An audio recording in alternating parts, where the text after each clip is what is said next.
వైజాగ్‌లో మొన్న Swiggy delivery boy మీద అయితే దాడైతే జరిగిందనమాట. ఆ దాడికి సంబంధించి అనిల్ అనే వ్యక్తి మ్యాన్ హ్యాండ్లింగ్ మరియు ఎస్సీ, ఎస్టీ కేసు అయితే ప్రసాద్ అనే వ్యక్తి మీద అయితే పెట్టాడనమాట.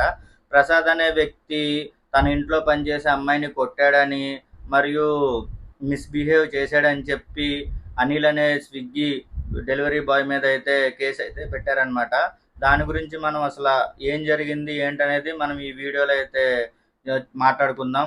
మీరు ఈ వీడియోని చివరి వరకు చూడండి. ఫస్ట్ నా ఛానల్ని సబ్స్క్రైబ్ చేయండి. మీ జయకృష్ణ. షర్ట్ ఇప్పినప్పుడు నేను చూసినప్పటికీ డోర్ వేస్తారు. అప్పటికి నేను అడుగుతున్నాను, ఎందుకు అలా చేస్తున్నారు, స్టేషన్ కి అప్పచెప్పండి. వైజాగ్ లో ఆక్సిజన్ టవర్స్ అని సీతమ్మ ద్వారం దగ్గర ఉన్న ఈ ఫ్లాట్స్ ఏంటంటే బాగా సౌండ్లు బాగా బలిసిన వాళ్ళు ఉంటారనమాట. 35 ఫ్లోర్స్ ఉంటుందంట. 2 టవర్స్ అయితే ఉంటాయన్నమాట. ఆ 2 టవర్స్ లో 29th ఫ్లోర్ లో ఉన్నటువంటి ప్రసాద్ అనే వ్యక్తి 2914 ఫ్లాట్ లో ఉన్నటువంటి ప్రసాద్ అనే వ్యక్తి స్విగ్గీలో ఫుడ్ అయితే ఆర్డర్ అయితే పెట్టుకున్నాడు అనమాట.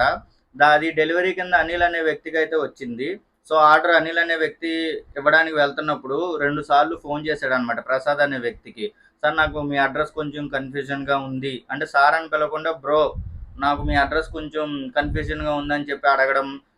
తిను బ్రో అని పిలవడం వల్ల అడ్రస్ నువ్వే కనుక్కో, నీకు ఆ మాత్రం తెలీదా, ఇది నీ పని, డెలివరీ చేసేటప్పుడు అడ్రస్ కూడా నువ్వే కనుక్కోవాలి అని చెప్పి కొద్దిగా ర్యాష్గా అయితే ప్రసాద్ అయితే సమాధానం చెప్పడం, ఫోన్ పెట్టడం జరిగింది. అనిల్ అనే వ్యక్తి ఏదో విధంగా ఆ అడ్రస్ కనుక్కొని అది 29th ఫ్లోర్ ఇక్కడ అపార్ట్మెంట్లోకి ఎంట్రీ ఇచ్చినప్పుడు కింద వాచ్మెన్స్ అంటే సెక్యూరిటీస్ దగ్గర ఎలా ఉంటుందంటే తన పేరు, అడ్రస్, ఫోటో తీసుకోవాలి. నెక్స్ట్ ఏంటంటే ఇక్కడ క్యాస్ట్ అనే కాలం కూడా ఉందంట. అంటే ఈ అనిల్ అనే వ్యక్తి చెప్తున్నాడు, క్యాస్ట్ అనే కాలంలో వాళ్ళు మొత్తం డీటెయిల్స్ అన్ని ఫిల్ చేసి వెళ్ళాలి.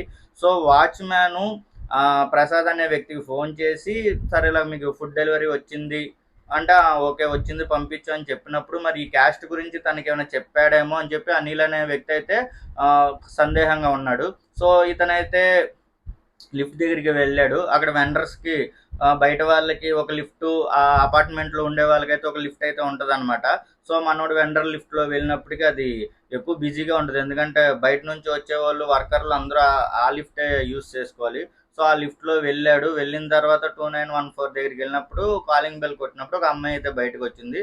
సో ఫుడ్ అయితే ఇచ్చేసాడు అనమాట. ఫుడ్ ఇచ్చిన తర్వాత తను వెనక్కి వచ్చేస్తున్నాడు. అంటే ఫుడ్ ఇచ్చినప్పుడు మనీ ఇచ్చేసారా లేదా అని ఆప్షన్స్లో చూసుకోవాలి. ఫుడ్ అంటే మనం కరెక్ట్గా డెలివరీ పాయింట్కి వెళ్ళిన తర్వాత, అక్కడికి వెళ్ళిన తర్వాత వీళ్ళు స్లైడ్ చేస్తే అప్పుడు తెలుసుద్ది అనమాట పేడా నాన్ పేడా ఏంటనేది. సో అక్కడికి వెళ్ళిన తర్వాత ఫోటో తీసుకున్నాడు. అంటే ఫుడ్ను ఫోటో తీసుకోవాలి. ఫోటో తీసుకొని సో తనైతే డెలివరీ ఇచ్చాడు, వెనక్కి వచ్చేస్తున్నాడు అనమాట. వచ్చేసిన తర్వాత ఈ తీసుకున్న ఇంట్లో పనిచేసే అమ్మాయి మళ్ళీ లిఫ్ట్ దగ్గరికి వచ్చి ఈ వ్యక్తిని అయితే వెనక్కి తీసుకెళ్ళింది అనమాట, మా సార్ పిలుస్తున్నాడని. ఈ అమ్మాయి వెనక్కి వచ్చే వరకు కూడా అబ్బాయి ఎందుకు వెళ్ళలేదంటే, అది 35 ఫ్లోర్స్ లిఫ్ట్ కింద నుంచి పైకి, పైనుంచి కిందకి వచ్చినప్పటికి ఈయన మనోడు లిఫ్ట్ కొట్టినప్పటికీ మనోడి దగ్గరికి లిఫ్ట్ రావడానికి టైం పట్టుద్ది. సో మనోడు అక్కడ వెయిట్ చేస్తున్నప్పటికీ ఈ ప్రసాద్ అనే అమ్మాయి, ఇంట్లో పనిచేసే అమ్మాయి వెనక్కి వచ్చి మా సార్ పిలుస్తున్నాడంటే సరే సార్ అని చెప్పి మనోడైతే ఆయన దగ్గరికి వెళ్ళి మాట్లాడడం అయితే జరిగిందనమాట. మాట్లాడుతున్నప్పుడు మనోడు బ్రో అని చెప్పి ఎందుకు పిలిచాడని చెప్పి వాగ్వాదం అయితే జరిగింది. సో అప్పుడు క్యాస్ట్ పేరు పెట్టి తిట్టినట్టు, అనిల్ అనే వ్యక్తి మెట్లు మార్గం ద్వారా ఇంకా పరిగెట్టుకుంటూ దిగినట్టు, అతని వెనకాల ప్రసాద్ అనే వ్యక్తి కూడా పరిగెట్టుకుంటూ దిగినట్టు, కిందకి దిగిన తర్వాత మనోడిని గేట్లు కూడా మూపించేసి బట్టలు విప్పి కొట్టినట్టు ఆ వీడియోలు కూడా వచ్చినాయి. అలాగే అక్కడ ఉన్న వాచ్మ్యాన్లు కానీ ఎవరు కూడా ఏం చేయట్లేదు అనమాట, ఏం మాట్లాడట్లేదు, ఎవరు ఆపట్లేదు అనమాట. అక్కడైతే అనిల్ అనే వ్యక్తిని అయితే బట్టలు విప్పి కొట్టినట్టు గట్టిగా అయితే చేశారు.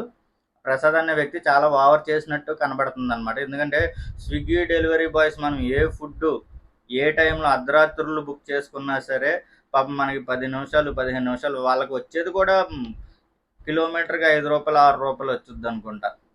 మీరు 10 కిలోమీటర్లు పెట్టినా మహా అయితే 50 రూపాయలు 60 రూపాయలు మించి రావు. ఏదైనా నైట్ టైము ఉండనే 10 రూపాయలు 20 రూపాయలు ఎక్స్ట్రా అవుతుందే కానీ మనమేదో ఎలా ఉంటుందంటే డెలివరీ బాయ్స్ని మనమే మొత్తం పెంచి పోషించేస్తున్నట్టు, వాళ్ళు వచ్చినప్పుడు కనీసం వాళ్ళకి విలువ కూడా ఇవ్వరు.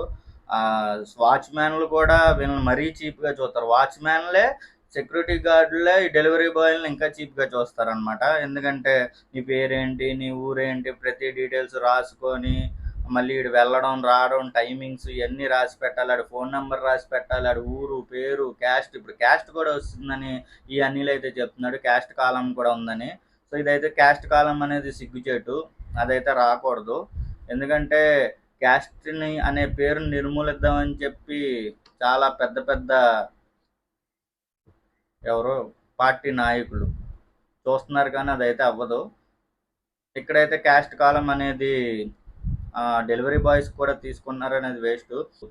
డెలివరీ బాయ్స్ అయితే ఆక్సిజన్ టవర్స్కి 6 నెలల పాటు అసలు ఫుడ్ డెలివరీ చేయమని చెప్పి చెప్తున్నారనమాట. అలాగే అనిల్ అనే వ్యక్తిని ప్రసాద్ అనే వ్యక్తి కొట్టడం అనేది అయితే తప్పనమాట. ఒకవేళ తను వాళ్ళ ఇంట్లో మనిషిని మిస్బిహేవ్ చేసినా కొట్టినా సరే వచ్చి కేసు పెట్టుంటే సరిపోయేది. కానీ అనిల్ అనే వ్యక్తిని మెట్ల మీద కొట్టడం, కిందకి తీసుకొచ్చి గేట్లు మూపించి మరి బట్టలు విప్పి కొట్టడం అనేది డెలివరీ బాయ్స్ అయితే చాలా కఠినంగా అయితే తీసుకుంటున్నారు. మేము ఆక్సిజన్ టవర్స్కి అయితే డెలివరీ చేయము. నెక్స్ట్ ఏంటంటే ఈ డెలివరీ బాయ్స్ కూడా సెక్యూరిటీ అనేది కల్పించాలని చెప్పి కోరుకుంటున్నారు. ఎందుకంటే చాలా చీప్‌గా చూస్తున్నారు వీళ్ళని చెప్పి డెలివరీ బాయ్స్ అందరూ అక్కడైతే ధర్నా అయితే చేశారనమాట.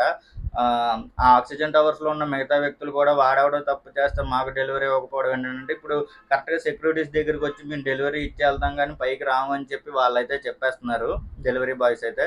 ఇందులో అపార్ట్మెంట్స్‌లో ఉన్న వ్యక్తులు కూడా వాడెవడో ఒకడు తప్పు చేస్తే మేమందరం బాధపడాలా అన్నట్టు ఉందన్నమాట అక్కడ పరిస్థితి అయితే.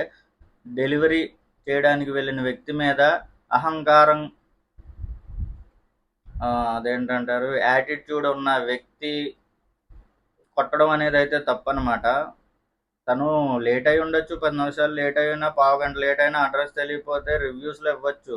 1 స్టార్ ఇచ్చి, లేకపోతే 2 స్టార్ ఇచ్చి ఆడికి సరిగ్గా రావట్లేదు, లేకపోతే లేట్ డెలివరీ లేకపోతే ఇదని చెప్పుకుంటే 4 డెలివరీలు రాకుండా ఉంటాయి. అంతేకాని కొట్టడం అనేది వేస్ట్ అనమాట. వేస్ట్ కాదు. అది తన అహంకారాన్ని చూపిస్తున్నట్టు కనబడుతుంది. ఎందుకంటే నా కాలి గోటికి సరిపోవు నువ్వు అది ఇది అని చెప్పి క్యాస్ట్ పేరు పెట్టి తిట్టడం అనేది ప్రసాద్ అనే వ్యక్తి అయితే తప్పైతే చేశాడని నేనైతే అనుకుంటున్నాను. సో చూద్దాం కోర్టు వీళ్ళిద్దరిలో ఎవరిది తప్పు ఎవరిది రైట్ అంటది అనేది. సో ఫస్ట్ నా ఛానల్ సబ్స్క్రైబ్ చేయండి. మీ జయకృష్ణ.